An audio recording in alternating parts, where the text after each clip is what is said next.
জলাবদ্ধতা খুলনা অঞ্চলের মানুষের দীর্ঘদিনের সমস্যা। বর্ষা এলেই ডুমুরিয়া ও ফুলতলা উপজেলার বিলডাকাতিয়া জলাবদ্ধতায় ভোগান্তিতে পড়েন এ অঞ্চলের মানুষেরা। জলাবদ্ধতা নিরসনে পানি উন্নয়ন বোর্ড নানা প্রকল্প গ্রহণ করে, তাতেও তেমন কোনো সমাধান হয়নি।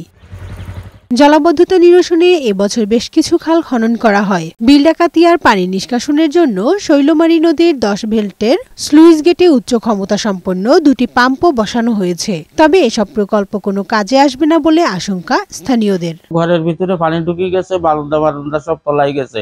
এই পানি যদি আবারও বাড়ে তাহলে তো আমরা এখানে মোটেও থাকতে পারবো না। এই খাল কাটায় কোনো উপকার হচ্ছে না, বরং আরো তলাচ্ছে। স্থানীয় পরিবেশবিদদের মতে অপরিকল্পিতভাবে খাল খনন করায় কোনো উপকারে আসছে না। খাল খনন করে এটাকে কার্যকর করতে গেলে একটা ইন্টিগ্রেটেড প্ল্যানিং এর আওতায় আনতে হবে, কিন্তু দুঃখজনকভাবে হলো সত্য এখানে বিপুল পরিমাণ অর্থ ব্যয় হচ্ছে, কিন্তু আসলে প্রকৃত অর্থে কোনো কাজে আসছে না। এদিকে জলাবদ্ধতা নিরসনে বিভিন্ন প্রকল্প গ্রহণ করা হয়েছে বলে জানিয়েছে পানি উন্নয়ন বোর্ড। আর যথাযথভাবে খাল খননের জন্য সংশ্লিষ্ট দপ্তরগুলোকে নির্দেশনা দেওয়া হয়েছে বলে জানিয়েছেন উপজেলা নির্বাহী কর্মকর্তা। আমাদের বিভিন্ন বেসরকারি সংস্থা এনজিও আমাদেরকে সহযোগিতা করছে, তারাও বিদেশি অর্থায়নে বিভিন্ন সরকারের অর্থায়নে তারা খাল খনন করছে। রামদিয়াতে আরো 5টি 35 কিউসেক পাম্প স্থাপনের পরিকল্পনা আছে।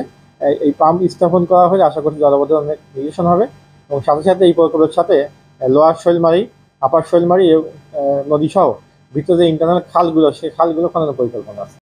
কানিজ নুসরাত, বৈশাখী সংবাদ।